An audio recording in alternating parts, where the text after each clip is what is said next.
I am Skeptical Spectrum, and I'm glad you're watching, if anybody's watching. Today's video is based on an article I watched a few days ago because I am premiering this in a few days. And what that means is you'll be watching something that I recorded on the 9th of August. Um, but I'm setting it as a premiere anyway because it might help people know that it happened. I read an article in the newspaper that said that there was a summit in Gainesville, Florida, about gun violence, and it's called Choose Peace. Gun violence must cease. And they actually asked a lot of different kinds of people, expert panelists, leaders in the community, the broader population of people who wanted to show up to the event. They had breakout sessions for teens, they had actual all kinds of things. So they really did a good job of trying to get the opinion and experience of the people of the community, and of course, so called leaders or whatever. And I'm very glad they did that. People need to use to do that. However, I can guess that sometimes what people feel like is happening to cause this isn't.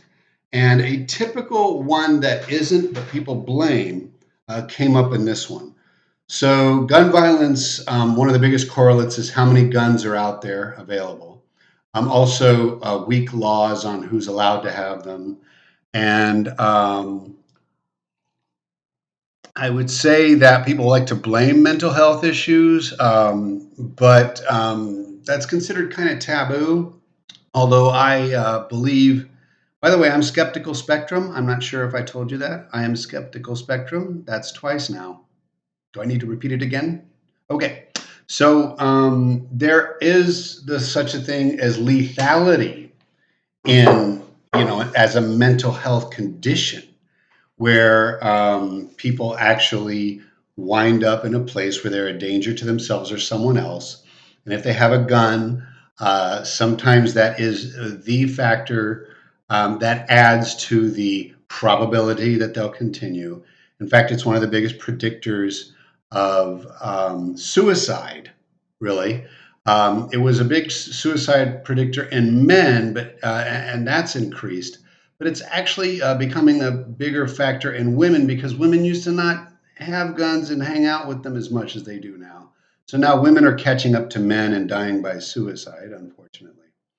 So the thing that goes on with, let's say, street violence or other kind of violence does have to do sometimes with being vulnerable and agitated and finding lots of support.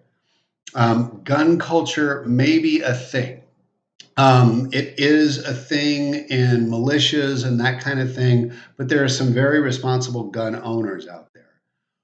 The quote that I'd like to read to you and argue against, or at least inform you against, is the one that says, "I feel like people who." Okay, the conversation mainly focused on the dangers of music, mainly drill music, when it comes to gun violence. Drill music is a subgenre of hip hop music that has a similar beat to trap music, but is lyrically similar to gangsta rap music.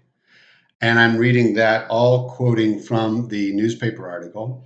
A quote from one of the participants: "I feel like people who listen to it probably have the aspect of using it for aggression, which is why I feel like it has become mainstream and popularized," said Blankety Blank, one of the youth panelists and a journalism student at Blankety Blank College or University or Advanced Learning Place. I really don't think that's what's going on, because that's typically what we wind up blaming is video games and violent music.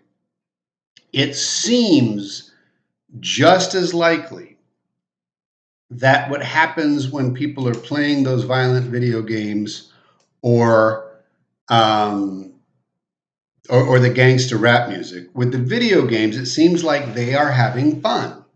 They're having non-real experiences that they can interact with, which is very similar to what happens when we watch movies, but in these we're more invested and we get some fun out of doing that, but it doesn't necessarily mean that we're going to take that and think that we're going to have fun going and doing that to other people. I will look it up again someday, but generally, violent video games don't have that. I just said that to get them out of the way because the quote was about what did they call it? They called it, they called it, they called it, they called it drill music. Okay, they always used to blame gangster rap for popularizing gang activity, and gangster rap for more rape and gangster rap for more gun violence and that sort of thing. I don't think that there is a causal relationship shown from listening to it making you more likely to go and do it. Um, Doing it might make you more likely to write about it and in an artistic way. So actually, I believe that gang culture was created by the fact that African American communities were always in jeopardy. One of the things that put them in jeopardy was the police. The police were not protectors of those people who live in African American communities and neighborhoods. They often were a hazard to those people, a hazard of death or jail, more likely to be pulled over for just walking down the street, and then more likely for the police to escalate the interaction to the point where they can justify arresting the person or shooting them. Now, I'm not sure they marched down to those neighborhoods and said, hey, let's make an excuse to shoot somebody. It's more likely that our attitude towards Black Americans is we better watch those neighborhoods because you know what they're like, and we want to make sure nothing bad goes down. And then you go there and you say, this guy shouldn't be walking around in the middle of a school day. Let's ask him what he's doing out of school. And then you talk to him and he's like, why are you asking me questions? Or I just don't go to school, or I don't feel like going to school, or something like that. Whatever happens, the cop starts to say, thinking possibly that you're hiding something. Again, they might be doing this on purpose, but I actually think it's happening like this way in their mind. And then when you start to protest more, they just start to feel anxious inside and worried, and then they trump up some charge or find that you have something on you. And it could be a firearm, which you're allowed to carry. According to most of the laws nowadays, you don't even need a permit in like my state. So then it can turn into they give you a weapons charge. You don't have the ability to get a lawyer or bail, so you plead no contest or not guilty, or you just stay in jail for a long time. Um, so that's what I'm saying is I don't believe I don't believe that the police have been a friend to the Black community, not because the police officers or personnel are bad, just because of the culture and the way we are emotionally wired to think about Black people. So what happened back in the day is that people in African American neighborhoods had to figure out how to keep safety and order and some kind of economy going on because they don't get hired like people that are not Black do. There are many research studies that show, for example, one research study used resumes that they sent off, and they just saw how many of them were responded to. The exact same resume was sent to all these employers, but in one, sometimes they would have a Black sounding name, an African American sounding name, as the name of the applicant, and the other one would be a white person sounding name. Of course, the white people got a lot more callbacks, and there was nothing else different that could lead a potential employer. So basically, to call them back and ask them if they want to come in. because we have prejudice. We have baked in prejudice. It actually takes work to not act in prejudiced ways. We have built in racism, and Black people are the primary people. Women are, I would say, across the board treated that way too. So if you're a Black woman, you might be less likely to get hired than a Black man. I'm not sure about that though, because I haven't seen anything about that. So without the resources that the rest of the communities, like my communities, when we saw the cops go by, we were like, ah, the cop, except when I was a teen and I might have been doing stuff that might have got me into trouble. Otherwise, it was just about, hey, there go the cops. I have been pulled over by the cops, and it's almost always been a pleasant experience. Like maybe every time. Once I thanked a cop because I was speeding, and I felt pressured by the drivers behind me to speed. So, like a silly, I followed suit. So the cops have been kind to me. They've been very kind to me. They've let me off of tickets a couple of times for a couple of reasons. And a lot of times they see my veteran's ID card and they let me go because, anyway. So, but I've gotten tickets and I've had to take classes, and I loved it because I learned a lot from the driving classes.